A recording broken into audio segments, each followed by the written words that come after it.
ఒకప్పుడు పార్టీలో చక్రం తిప్పి ఇప్పుడు బయటకు వెళ్లిన నాయకురాలు ఏదో కొంప ముంచేస్తుందని అంతా భావించారు. కానీ తీరా చూస్తే కొండను తవ్వి ఎలుకను పట్టినట్లు అయింది పరిస్థితి.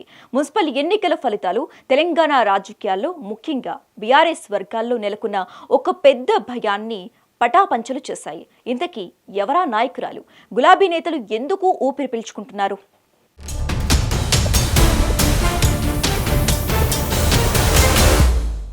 తెలంగాణ మున్సిపల్ ఎన్నికల వేడి చల్లారింది. ఫలితాలు వచ్చేశాయి. గెలిచిన వారు విజయోత్సవాల్లో ఉంటే ఓడిన వారు విశ్లేషణలో మునిగిపోయారు. అయితే ఈ ఎన్నికల్లో అందరి దృష్టిని ఆకర్షించిన ఒక ముఖ్యమైన అంశం తెలంగాణ జాగృతి అధ్యక్షురాలు కవిత. బీఆర్ఎస్ నుంచి బయటకు వెళ్లిన తర్వాత ఆమె ప్రభావం కారు గుర్తుపై ఎంత ఉంది?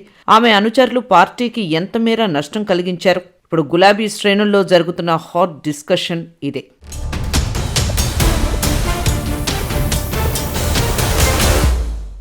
మున్సిపల్ ఎన్నికలు అంటేనే క్షేత్రస్థాయిలో పార్టీల బలాబలాలకు అసలైన పరీక్ష.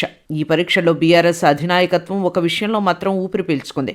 కవిత దూకుడు చూసి, ఆమె వెనక ఉన్న క్యాడర్ చూసి ఎన్నికల ముందు గులాబీ నేతల్లో ఒక రకమైన ఆందోళన ఉండేది. కవిత అనుచరులు ఈసారి బీఆర్ఎస్కు వ్యతిరేకంగా ఆల్ ఇండియా ఫార్వర్డ్ బ్లాక్ తరపున బరిలోకి దిగారు. కానీ ఫలితాలు మాత్రం చూశాక బీఆర్ఎస్ ఒక స్పష్టమైన నిర్ధారణకు వచ్చింది. కవిత వల్ల డ్యామేజ్ శూన్యం.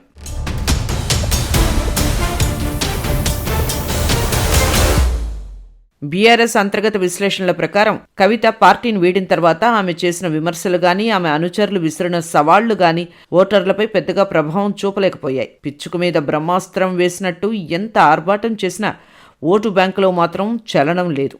ముఖ్యంగా పట్టణ ప్రాంత ఓటర్లు పార్టీ గుర్తుకే మొగ్గు చూపారు తప్ప వ్యక్తుల వెనక్కి వెళ్లలేదని స్పష్టమైంది. కవిత అనుచరులు పోటీ చేసిన స్థానాల్లో కారు గుర్తు తన ఓటు బ్యాంకును పదిలపరుచుకుంది. దీంతో కవిత ఎఫెక్ట్ అనేది కేవలం సోషల్ మీడియాలకే పరిమితమని, గ్రౌండ్ లెవెల్లో ఆమె వల్ల పార్టీకి వచ్చిన ముప్పేమీ లేదని గులాబీ బాస్లు ఒక క్లారిటీకి వచ్చారు.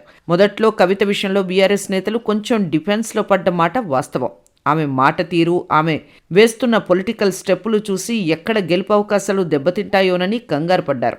కానీ వాస్తవ విశ్లేషణలో తేలిందేంటంటే ఆమె ప్రభావం పార్టీ పతనానికి కారణం కాలేదు సరికదా, పార్టీ మరింత అప్రమత్తం కావడానికి సహాయపడింది.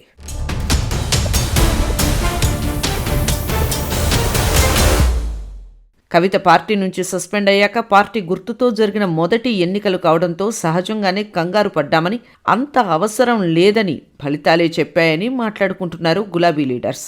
ఆమె వల్ల ఎన్నికల్లో తమకు ఎలాంటి లాస్ లేదన్నది వాళ్ల అభిప్రాయం. 10 ఏళ్లు అధికారంలో ఉండి ఇప్పుడు ప్రతిపక్షంలోకి వచ్చిన కారు పార్టీ గత లోక్సభ ఎన్నికల్లో పూర్తిగా విఫలమైంది. 2 ఏళ్లుగా కాంగ్రెస్ ప్రభుత్వాన్ని గట్టిగానే విమర్శిస్తోంది. సహజమైన ప్రభుత్వ వ్యతిరేకత, విపక్షానికి ఉండే పొలిటికల్ అడ్వాంటేజ్ అన్నీ కలిసి ఇక నుంచి ఏ ఎన్నికలు జరిగినా తమకు మెరుగైన ఫలితాలు వస్తాయని అనుకుంటున్న టైంలో కవిత ఎపిసోడ్ పార్టీని డిఫెన్స్లో పడేసింది. పార్టీ అధ్యక్షుడి కుమార్తె మొన్నటిదాకా కీలకంగా వ్యవహరించిన నాయకురాలు కావటం, బయటికి వెళ్ళాక ఆమె బీఆర్ఎస్ టార్గెట్ గానే మాట్లాడటం వల్ల ఏం చేయాలో అర్థం కాని డైలమాలో ఉండేవారట పార్టీ నేతలు. సొంత కుటుంబ సభ్యురాలు, గత ప్రభుత్వంలో అన్నిటినీ దగ్గరగా చూసిన వ్యక్తి చేసే ఆరోపణలు, విమర్శల్ని ప్రజలు నమ్మే అవకాశాలే ఎక్కువగా ఉంటాయని కూడా ఒక దశలో ఆందోళన పడ్డారట గులాబీ పెద్దలు. ఇదే సమయంలో జూబ్లీ హిల్స్ ఉప ఎన్నిక జరిగినా అందులో కవిత ఎంటర్ కాకపోవడంతో ఊపిరి పీల్చుకున్నారు. కానీ మున్సిపల్ ఎన్నికల్లో మాత్రం ఎఫెక్ట్ పడుతుందని భయపడ్డా అలాంటిదేం లేదని ఫలితాలే చెప్పాయంటూ రిలాక్స్డ్గా ఉన్నారట గులాబీ ముఖ్యులు.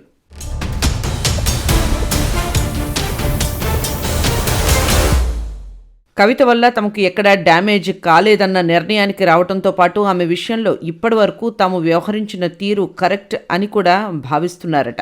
ప్రభావం లేదని తేలిపోయింది కాబట్టి ఇక ఆమెను లైట్ తీసుకోవడమే బెటర్ అన్న చర్చలు జరుగుతున్నట్లు తెలుస్తోంది. బీఆర్ఎస్లో ముఖ్యంగా కేటీఆర్, హరీష్ రావుల్ని అంతకుముందు టార్గెట్ చేసిన కవిత మెల్లగా తండ్రి కేసీఆర్ని కూడా ఆ పరిధిలోకి తీసుకువస్తున్న టైంలో ఆమె పొలిటికల్ స్టామినా ఏంటో ఈ ఫలితాలు చెప్పేశాయని, ఇక మీదట ఎంత రెచ్చగొడుతూ మాట్లాడినా మనం మాత్రం స్పందించవద్దని అధిష్టానం నుంచి పార్టీ నాయకులకు మౌఖిక ఆదేశాలు జారీ చేసినట్లు సమాచారం.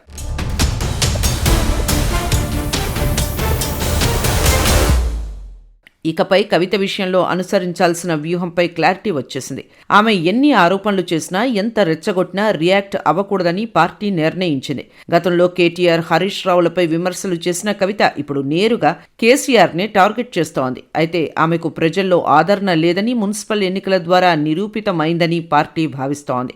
కవిత బయటకు వెళ్లినప్పుడు ఏదో జరిగిపోతుందని ఆందోళన పడ్డ బీఆర్ఎస్కు ఇప్పుడు వాస్తవం ఏంటో బోధపడింది. అయితే రాజకీయాల్లో ఏదీ శాశ్వతం కాదు. ప్రస్తుతం ఆమె ప్రభావం లేదని తేలినా భవిష్యత్తులో ఆమె తన డోస్ పెంచితే లేదా కొత్త సమీకరణలు పుట్టుకొస్తే బీఆర్ఎస్ తన వ్యూహాన్ని మార్చుకుంటుందా లేక ఇదే మౌనాన్ని కొనసాగిస్తుందా అన్నది వేచి చూడాలి.